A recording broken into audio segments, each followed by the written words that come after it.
예, 오늘 하루의 대응보다는 이후에 이제 연휴 이후의 흐름들을 잡아야 합니다. 오늘 10시 시황에서는 메리츠증권 광화문 금융센터 신영목 이사님 오셨습니다. 어서 오십시오. 안녕하세요. 연휴가 긴데 좀 좋은 계획 있으십니까? 가족들과 이런 거 말고 증시가 참 좋았으면 마음 편하게 지냈을 텐데 네. 아무래도 미국 증시라든지 증시 전반적인 여건을 좀 많이 살펴볼 것 같습니다. 그러게요. 네. 자유로울 수는 없죠. 그죠? 계속 살펴보게 됩니다. 네. 오늘 주제는요. 한번 보여주십시오.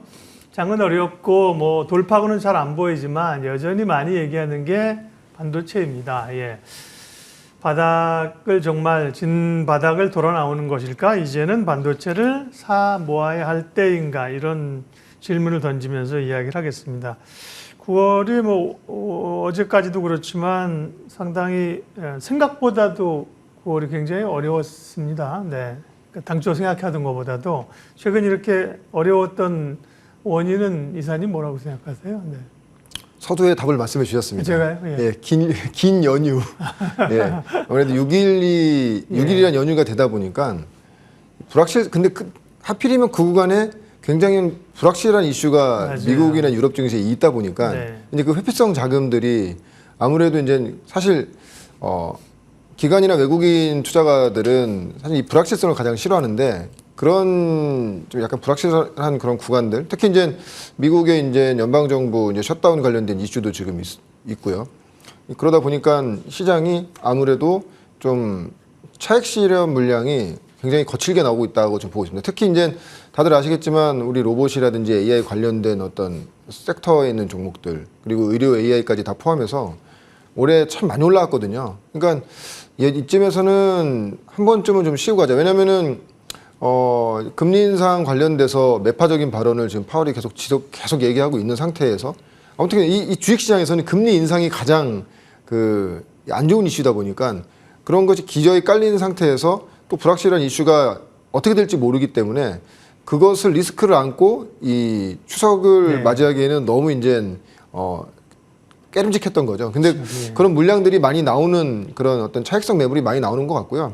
근데 사실은 제가 그냥 항상 말씀드리지만 어떤 악재라든지 어떤 안 좋은 매크로적인 부분 때문에 빠지는 거면은 우리가 판단해야 됩니다. 이게 지금 장기로 갈지 아니면 단기로 끝날지. 장기로 간다고 하면은 당연히 이제 비중 조절을 해야겠죠. 근데 이것이 내가 들고 있는 섹터와 내가 들고 있는 종목의 어떤 모멘텀을 훼손하는 기본적으로 기업 내용이 훼손되는 그런 이슈로 인해서 빠지는 게 아니라고 한다면은 오히려 매수 타이밍이 될 수 있다는 것이죠. 그래서 충분히 지금 거의 한 열흘 정도 매매 기준일로 한 10일 정도 가량이 조정받은 종목들이 굉장히 많습니다. 이제 그런 종목 중에서 이제 하반기에 사야 될 만한 그런 종목들을 좀 옥석 가리게 하는 그런 시간으로 좀 삼으셔야 된다. 그렇게 보고 있습니다. 네. 그 말씀은 어쨌든 간에 지수가 여기서 더 추가적으로 이제 추석을 지나고 온다고 해서 환경이 며칠 사이에 바뀔 건 별로 없단 말이죠. 예. 그리고 맞습니다. 보면 밀려 내려가지 않는다는 장 자체가 흘러 내려가지 않는다는 전제하에 지금 말씀하신 게 좀 얘기가 되는 거잖아요. 맞습니다. 예. 10월 흐름은 어쨌든 중하순 넘어가서부터는 지금보다는 좀 좋아지고 회복될 걸로 보시는 모양이죠. 왜냐하면 지금 개인적으로는 반도체 업황은 정말 좋다고 생각하고 있습니다. 네. 왜냐하면 전방 일단 좋고요. 예를 들면 모바일 디램 쪽 일단 디램 가격 턴 됐고요. 그리고 지금 중국에서 계속 이제 PC 쪽이라든지 모바일 쪽이라든지 재고가 계속 줄고 있거든요. 그리고 오히려 그래서 디램 가격이 올라갈 수밖에 없는 구조로 돼 있고 그리고 지금 보면은 삼성전자 3분기 실적 관련돼서도 시장에서 이미 톤 다운이 많이 된 상태예요. 왜냐하면 감산이 본격적으로 되고 있기 때문에 어쩔 수 없이 안 좋다는 게 다 알고 있는 상태이기 때문에 그러니까 우리가 모르는 상태에서 나오는 어떤 실적이 어닝 쇼크라고 한다면 거기서 시장이 한번 흔들리겠지만 이미 다 어느 정도 그 정도까지 다 반영된 상태고 근데 다들 아시겠지만 HBM 관련돼서 AI 반도체는 지금 없어서 못 파는 그런 실정이고 지금 삼성 최근에 뉴스 나온 거는 삼성전자가 얘기한 거긴 한데 25년까지도 이미 지금 풀캐파로 갈 정도로 굉장히 지금 HBM 쪽은 성장이 계속 지속적이라는 걸 보여주고 있기 때문에 근데 매크로한 거나 섹터 자체에 어떤 큰 조정이 없는 국면에서 지금 주가만 지금 고점 대비했을 때 조정들을 많이 받았다는 거죠. 그렇게 된다면 어떻게 보면은 좀 매수 타임으로 들어가는 그런 반도체 관련된 종목들은 이제 지금부터는 좀 많이 생기고 있다 이렇게 보고 있습니다. 네. 반도체 얘기 이어가기 전에 환율 얘기 잠깐 하면요. 주식시장 뭐 주변 전반적인 여건들이 자금시장도 그렇고 주가도 그렇고 다 안 좋지만 환율은 1354원, 꽤 우리가 좀 우려할 만한 레벨의 상단까지 와 있습니다. 환율이 오르는 거는 결국 직접적인 거는 외국인들의 움직임을 좀 제약한다, 이런 게 부담이겠죠. 근데 사실 어쩔 수 없죠. 왜냐면 지금 금리 인상이 좀 약간 비둘기적으로 얘기해줬으면은 어느 정도 안정이 됐을 텐데 거기서 한 번 더 매파적인 발언이 되고 그것이 좀 상당 기간 장기화될 수 있다는 것까지 지금 얘기 나오고 있으니까. 그러니까 달러가 강세로 가고. 맞습니다. 예. 당연히 그냥 아주 단순하게 그리고 유가도 지금 오르고 있고요. 중국 우리 원달러 환율은 사실 위에나 중국이 위에나도 우리는 굉장히 밀접하게 관련돼 있는데 좀 다들 아시겠지만 중국도 지금 굉장히 좀 내부적으로 혼란스러운 상황이다 보니까 강달러로 갈 수밖에 없는 그런 상황이기 때문에 당분간 이런 상태는 유지된다고 볼 수가 있겠고요. 근데 이거에 대한 어떤 단기적인 이벤트가 미국 연방정부의 셧다운이 이제 어떤 식으로 이제 연휴간에 어떤 식으로 이제 얘기가 나올지가 상당히 우리 달러 환율에 대한 어떤 그 변곡점이 될 거라고 좀 개인적으로 생각하고 있습니다. 반도체 얘기 좀 이어가면요. 사실은 최근에 긍정적인 뉴스들이 많습니다. 시장에서 안 먹혀서 그런 거죠. 맞습니다. 삼성전자가 지난번에 이제 가격을 올렸다는 얘기도 있었고요. 그리고 어제는 이제 북미 쪽에서 데이터 센터 수주 받은 것 같다는 얘기도 있었고요. 미국의 상무부의 반도체 가드레일 최종안, 이것도 중립 이상 긍정적이었던 맞습니다. 데다가 중국으로 들어가는 국내 반도체 업체들의 장비 유예 1년 이게 다가오는데 어떻게 될 거냐. 오늘 뉴스는 이거 이제 허용한다는 거잖아요. 이제 1년 유예가 아니라 뭐 무기 유예라는 거 결국 허용한다는 거거든요. 맞습니다. 예, 예. 긍정적인데 게다가 이제 마이크론 실적 이슈 굉장히 많습니다. 맞습니다. 예. 반도체 좀 체크해 주십시오. 오늘 주제니까요. 네, 맞습니다. 지금 방금 전에 얘기해 주신 것처럼 나쁜 게 없단 말이죠. 네. 특히나 지금 보면은 상무부의 반도체법 가이드라인도 네. 사실 좀 더 매파적으로 나오지 않을까 하는 우려감이 있었는데 네. 기존대로 지금 원안대로 갔고요. 지금 또 가장 중요한 거 우리가 이제 10월에 가장 중요하게 보는 게 중국의 우리의 반도체 수출 유예가 한시적이 될 것이냐, 그렇죠. 아니면 장기적이 될 거냐. 근데 최근에 화웨이 그 반도체 칩에서 하이닉스 올해 그 생산된 하이닉스 칩이 나오면서 걱정들을 많이 했죠. 굉장히 많이 했죠. 이것 때문에 이제 규제가 될 수 있다. 네. 이게 어떻게 보면 그게 최대 리스크인데 오늘 나온 뉴스에서는 이것이 이제 그냥 무기한으로 상시적으로 유예가 된다. 허용하는. 맞습니다. 네. 예, 예. 그 된다면 사실은 이게 가장 큰 걸릴돌이었는데 맞아요. 이거 아직 예. 제거된 상태이기 때문에. 근데 다시 또 말씀드리지만 주가만 지금 다들 조정받고 있다는 거죠. 그렇게 된다면 반도체 쪽으로는 이거 아주 개인적인 생각인데요. 반도체 쪽으로는 우리 추석 연휴에는 좀 반도체 쪽으로 좀 굉장히 좋은 흐름이 오지 않겠는가. 특히나 지금 최근에 보시면 아시겠지만 아까 지수 말씀도 하셨지만은 잘 안 빠지겠죠. 왜냐면 삼성전자 안 빠집니다. 지금 이미 3분기 실적이 안 좋다는 거를 시장에서 다 인지하고 있고. 근데 되게 또 웃긴 게 뭐냐면 항상 하이닉스나 삼성전자가 실적 발표했을 때 어닝 쇼크가 나온 날 주가 올라갔습니다. 아마 작년부터 한번 보시면 아시겠지만 시장의 예상치를 벗어나는 어닝 쇼크가 나왔음에도 불구하고 주가 올라가는 날이 많았거든요. 근데 이미 3분기 실적에 대한 톤다운 다 많이 돼 있는 상태고요. 반대로 내년 반도체 D램, 그러니까 전방에 대한 톤업이 지금 계속되고 있거든요. 왜냐하면 돌고 있는 것들이 지금 보이고 있으니까. 그렇게 된다고 하면은 역시나 어떤 여러 가지 모멘텀이라든지 업황을 봤을 때도 반도체 업황이 전방이든 지금 그 AI 반도체는 다 좋아지고 있는 상황에서 네. 주가만 이렇게 조정받는 국면이라고 한다면 당연히 하반기에는 좀 편하게 그동안에 많이 빠져 있는 반도체 쪽으로 좀 시장이 좀 온기가 오지 않겠는가 그렇게 예상하고 있습니다. 종합 반도체 업체는 삼성전자와 하이닉스를 비교하면 접근이 어느 쪽이 낫습니까? 최근에 시장 선호도 말씀드리면요. 네. D램이 돈다고 하면 당연히 하이닉스가 가장 좋겠죠. 그리고 지금 특히나 HBM 관련된 성장으로 보면 하이닉스가 되게 좋긴 하겠지만 삼성전자가 좀 더 지금은 좋아 보입니다. 왜냐하면 그동안에 삼성전자가 HBM 시장에서 어느 정도 할 수 있느냐에 대한 시장의 의심도 있었지만 이제 그것이 어느 정도 진행된다고 시장에서 보고 있고요.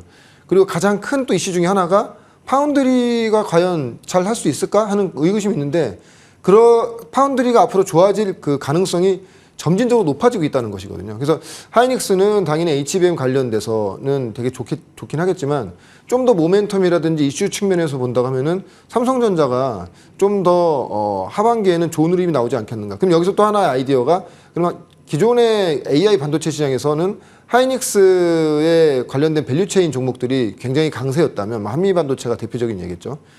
하반기에는 만약에 삼성전자가 하이닉스보다 강세라고 한다면 삼성전자 밸류체인에 있는 반도체 장비나 소재주들이 하반기는 좋지 않을까 한 그런 좀 기대감을 가지고 있습니다. 예, 뭐 소부장은 말할 거 없고요. 뭐 이제 반도체 쪽에서의 흐름들 삼성전자, 하이닉스를 비교해서 말씀을 드린 거고요.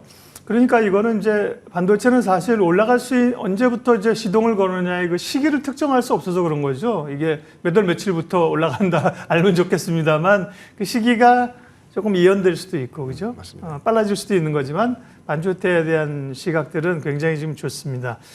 예, 그럼 오늘 히든밸류 종목 발굴해 주실 텐데 반도체 가운데서 말씀하실 건가요? 예, 두산 테스나고요. 네. 한 2달 전쯤에 한번 언급드린 적이 있었고요. 네네. 이게 결론적으로 삼성전자의 향후 모멘텀은 두 가지. 그러니까 HBM의 확대 생산, 왜냐하면 뭐 2배 이상 앞으로 캐파를 증설하겠다는 얘기가 있었고요. 그리고 그 이외에는 파운드리가 과연 얼만큼 성장이 나올 수 있느냐에 대한 어떤 향후의 기대감이거든요. 당연히 파운드리 관련돼서는 두산 테스나가 삼성전자 밸류체인 내에서는 CSI 쪽, 그러니까 CMOS 이미지 센서라고 해서 삼성전자에서는 가장 비중이 큰 회사이기 때문에 향후에 삼성전자의 파운드리가 본격적으로 좀 확대 국면이 있다면은 당연히 뭐 그 밑단에서, 그러니까 외주 오사트라고 하지 않습니까? 오사트 업체 중에서 삼성전자랑 협업이 가장 큰 두산 테스나가 굉장히 좋을 것 같고요. 특히나 지금 최근에 보시면 아시겠지만은 다시 이제 말씀드리면 삼성전자는 두 가지 모멘텀, 하나는 HBM. 그 HBM 관련돼서는 코워스라는 그 어드밴스 패키징 내에서 워스 부분, 마지막에 이제 후공중 패키징을 하는 그런 기업으로 하나마이크론이 굉장히 최근에 이제 주가가 많이 올라갔었고요. 근데 최근에 주가가 약간 이제 조정받는 가장 큰 이유는 아직까지는 뚜렷한 HBM에 생산된 그런 소식이 없다 보니까 조정받는 것 같고요. 그 다음의 모멘텀은 역시나 파운드리. 근데 우리가 최근에 보시면 아시겠지만은 이번 달에 그 테슬라가 도조 관련된 슈퍼컴퓨터 관련된 그런 얘기를 하면서 관련주들이 되게 좀 한 번쯤 움직이지 않습니까? 결론적으로는 자율주행이 가장 큰, 뭐 그 이외에 뭐 AI 뭐 신약 개발이라든지 이런 것도 있지만 자율주행을 하겠다는 것이 가장 큰 모멘텀이기 때문에 도조 컴퓨터, 테슬라가 본격적으로 도조 컴퓨터를 이용해서 자율주행 시장에, 물론 지금도 자율주행을 계속 점진적으로 발전시키고 있지만 차량용 CSI 쪽도 결론적으로 커질 수밖에 없는 것이거든요. 그러니까 결론적으로 지금 TSMC의 파운드리는 굉장히 쇼티지가 굉장히 심한 상태에서 지금 테슬라도 엔비디아 거를 맞춰주기에도 되게 어려운 그 버거운 상태에서 향후에 테슬라의 도조향 시스템 반도체까지 맞게 된다고 하면은 그러한 것들이 낙수 효과가 삼성전자로 밖에 올 수밖에 없다. 근데 단순하게 옆집에 막 너무 사람이 미어 터지니까 그 줄서기 싫은 사람들이 옆집으로 삼성전자로 온다. 단순한 이런 식의 접근이 아니고 올해 이제 뉴스 리플로를 잘 보시면 아시겠지만 삼성전자의 그 3나노 파운드리가 3나노가 굉장히 수율이 잘 나왔고 그것으로 인해서 파운드리 수주를 받을 수 있다는 기대감들이 굉장히 많이 있거든요. 그러니까 완성도가 높아지다 보니까 글로벌 빅테크 업체들이 이제는 삼성전자의 파운드리를 선택하는 그런 국면이 올해 하반기에서 내년에 올 수 있다는 그런 아이디어고요. 방금 전에 화면 보시면 아시겠지만 두산 테스나는 CSI 쪽, 그러니까 지금은 대부분 한 매출의 한 8, 90... CIS입니까? CIS 쪽입니다. CIS입니다. 예. CIS인데 네네. 이 캐파 증설을 꾸준하게 하고 있습니다. 지금 CIS 쪽은 뭐 계속적으로 지속적으로 지금 증설을 하고 있고요. 왜냐하면 네. 이제 이것이 CMOS 이미지 센서라고 해가지고 네. 주로 이제 우리가 스마트폰에 들어가는 그 카메라 화소에 들어가는 그 센서를 테스팅하는 건데 당연히 근데 스마트폰에 들어가는 카메라 모듈 테스팅하는 게 성장 산업이냐? 당연히 성장 산업 아니죠. 어떻게 보면 사용 산업일 수도 있는데 이 테스팅하는 거에 단가 매기는 게 상당히 재밌습니다. 이 개수당으로 매기는 것이 아니고요. 이 시간당으로 매기거든요. 근데 지금 카메라의 화소 수가 점진적으로 고화질이 되다 보니까 뭐 2억만 화소까지 가다 보니까 테스팅 시간이 굉장히 길어지는 거예요. 예. 그리고 거기에 이제는 하나 더 하는 건 장비의 가격이 이제 거기에 더해지는데 그래서 지금 두산 테스나의 어떤 실적을 본다고 하면은 대부분의 지금 이 반도체 업체들의 올해 실적이 좋진 않아요. 역성장이죠. 근데 두산 테스나는 작년과 비슷한 정도의 수준에서 한 영업이익 기준으로 한 650억에서 70억 정도가 나오는 걸로 예상이 되고 있고요. 그게 왜 그러냐면 카메라 모듈은 점진적으로 줄어들고 있지만 고화질이 되다 보니까 그에 대한 어떤 마진이 올라가면서 그 어떤 실적이 좀 방어 현상이 나오는 것이고요.